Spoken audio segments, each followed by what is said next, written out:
आदाब नाजरीन, मिली डिश में आपका इस्तकबाल है। मैं आपका मेजबान सैयद मोइन। दोस्तों, क्या भारत की लोकसभा में इतिहास दोहराने वाला है? क्या पार्लियामेंट के सबसे ताकतवर शख्स यानी स्पीकर की कुर्सी जाने वाली है? आज हम बात कर रहे हैं ओम बिरला की, जिन पर ऑपोजिशन ने एक बड़ा हमला किया है। 120 से ज्यादा एमपीस ने मिलकर उनके खिलाफ नो कॉन्फिडेंस मोशन का नोटिस दे दिया है। लेकिन सवाल यह है कि आखिर ऐसा क्या हुआ कि स्पीकर को हटाने की नौबत आ गई। चलिए इस कॉन्स्टिट्यूशनल ड्रामे की पूरी कहानी समझते हैं। क्यों हुई यह बगावत? सबसे पहले वजह जानिए। अपोजिशन का इल्जाम है कि ओम बिरला बायस्ड हैं, यानी वो सिर्फ हुकूमत की सुनते हैं। उनका कहना है कि leader of opposition Rahul Gandhi को बोलने का मौका नहीं दिया जाता और अपोजिशन के एमपीज को बिना वजह सस्पेंड किया जाता है।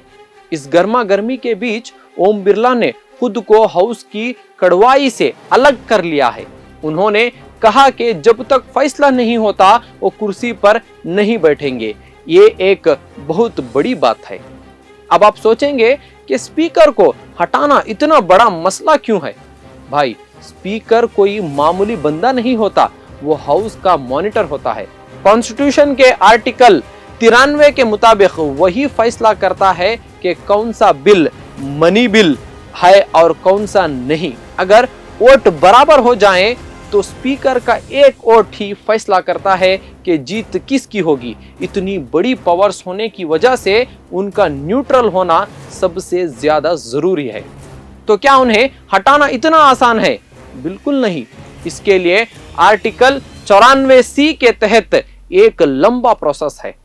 पहले 14 दिन का नोटिस देना पड़ता है, फिर कम से कम 50 एमपीज के सपोर्ट चाहिए, जिसकी वजह से बात आगे बढ़े।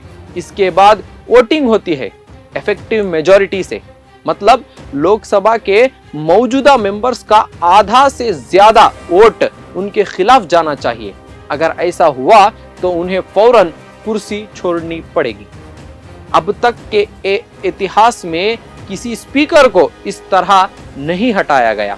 तो क्या ओम बिरला पहले होंगे? दोस्तों, ये सिर्फ एक कुर्सी की लड़ाई नहीं, बल्कि हमारी डेमोक्रेसी के भरोसे की बात है।